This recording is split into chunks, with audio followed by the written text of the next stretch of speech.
اعوذ باللہ من الشیطان الرجیم بسم اللہ الرحمن الرحیم اللہم صلی علی محمد وعلی آل محمد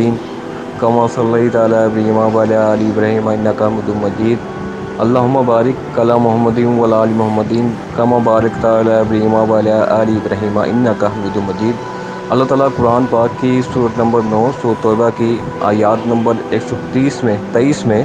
ارشاد فرماتے ہیں، ترجمہ: اے ایمان والو، ان کفار سے لڑو جو تمہارے آس پاس ہیں، اور ان کو تمہارے اندر سختی پانا چاہیے، اور یہ یقین رکھو کہ اللہ تعالیٰ متقی لوگوں کے ساتھ ہے۔ تفسیر ہے، اس آیات میں پھر اس مضمون کا خلاصہ بیان فرمایا گیا ہے جس میں سورت کی ابتدا ہوئی تھی۔ مشرکین سے برات کا جو اعلان کیا گیا تھا، اس میں ہر مسلمان کا یہ فرض تھا کہ وہ مشرکین سے جنگ کے لیے تیار رہے، جو اس اعلان برات پر عمل نہ کریں۔ جیسے کہ شروع میں عرض کیا گیا، وہ 9 مسلم جو فتح مکہ کے بعد مسلمان ہوئے تھے، ان کے دل میں اپنے مشرک رشتہ داروں کے لیے نرم گوشہ ہو سکتا تھا، لہٰذا آخر صورت میں انہیں دوبارہ متوجہ کیا جا رہا ہے کہ جس طرح اسلام کی تبلیغ میں یہ ترتیب ہونی چاہیے کہ انسان اپنے قریبی لوگوں سے ان کا آغاز کرے، اسی طرح جب جنگ کی نوبت آ جائے تو اس میں بھی یہی ترتیب ہونی چاہیے کہ پہلے ان لوگوں سے جنگ شروع ہونی چاہیے جو تمہارے قریب ہیں، ان کے بعد دوسروں کا نمبر آئے گا، یعنی ان کی قربت کی وجہ سے تمہارے دل میں کوئی نرم گوشہ پیدا نہ ہو جو تمہیں جہاد کے فریضے سے روک سکے۔ نیز وہ لوگ جو تم میں کوئی کمزوری نہ پائیں بلکہ آئیں، انہیں تمہاری مضبوطی کا مکمل احساس ہونا چاہیے۔ اللہ تعالیٰ کی ہر آیات، قرآن شریف کی ہر صورت، وہ ہمارے آج کل کے جو دور ہیں اس کی بھی عکاسی کرتی ہے۔ آج کل بھی دیکھیں گھروں میں یہ ہوتا ہے، فرض کریں 3-4 بھائی ہیں، وہ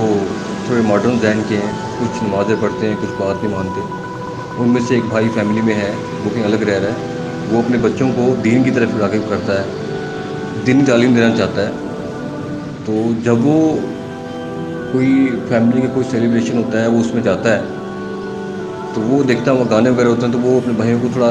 منع کرتا ہے اس سے کہ یار ابھی تمہارے بچے چھوٹے ہیں، بچوں کو اس طرح نہ لے کے آؤ گانوں کی طرف۔ تو وہ بھائی اور بہنیں مل کے اس بھائی کو کہہ دیتے ہیں، تو کیا دکے نسو شور اس میں پڑ گئے، نعوذ باللہ، ٹھیک ہے، کیا تم یہ چلتا ہے سب چیز، گانے بھی چلتے ہیں، کہتے ہیں ہم نماز پڑھتے ہیں تو اس میں کیا بات ہے، یہ چلتا ہے سارا کچھ، ٹھیک ہے۔ تو اس بھائی کو اس طرح دیکھو تو اس طرح پتنی کو دیہاتی آ گیا ان کے درمیان، نعوذ باللہ، اس لیے کہ وہ ان کی سنت پہ عمل کر رہا ہے، نماز پڑھ رہا ہے، 5 وقت کی نماز پڑھ رہا ہے، اور وہ اپنے بچوں کو اس طرف لے کے جا رہا ہے، بچوں کو پرائیویٹ اسکول ڈالنے کی بجائے دینی مدرسے میں ڈال رہا ہے، اور دینی مدرسے میں سے ڈالا تاکہ اس کا بچہ بڑا ہو کے عالم بنے، ٹھیک ہے، اور ساتھ ساتھ وہ یہ بھی چاہتا ہے کہ اس کا بچہ بھی وہ تعلیم بھی حاصل کرے، دونوں تعلیم حاصل کرے۔ تو یہ ہمارے دور میں آج کل بھی چل رہا ہے۔ یہ قرآن شریف کی ترجمے کے ساتھ پڑھیں گے، آپ سمجھیں گے اسے، تو ساری ہمارے دور کی عکاسی آ رہی ہے۔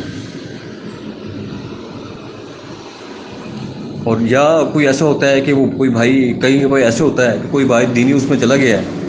تو اس کا بھائی اس میں ہے، ماڈرن اس میں ہے، تو وہ اس کو اپنے بھائی کو حقارت کی نظر سے دیکھ رہا ہوتا ہے کہ میں دین پہ آ گیا ہوں، ٹھیک ہے، یہ بھی ہے کہ میں دین پہ آ گیا ہوں، میرے بچے دین پہ ہیں، تو یہ دیکھو کس طرح اس بھائی کو تانا توشی کر رہا ہوتا ہے، اس کو ہر جگہ پہ ذلیل کر، تو وہ اپنے بچوں کو گانے گلونے میں لے آیا، اس طرح کر لیا، تم نے یہ کر لیا، وہ کر لیا۔ تو دین ہمیں یہی سکھاتا ہے کہ اگر ہم نے اپنے کسی بھائی کو بھی دعوت دینی ہے تو اسے پیار محبت سے کریں، اسے ایسا ایسا دعوت پہ لے کے آئیں۔ تو اللہ تعالیٰ سے دعا ہے، اللہ تعالیٰ ہم جو کچھ پڑھا ہے، جو آیات پڑھی ہے، اسے سمجھنے، اس پہ عمل کرنے اور دوسروں کو پہنچانے کی توفیق عطا فرمائے، اور جو آیات تو تفسیر و ترجمہ پڑھنے میں کوئی غلطی ہو وہ یہ تو معاف فرما دے۔ جزاک اللہ بالخیر۔ پلیز سب کرائے۔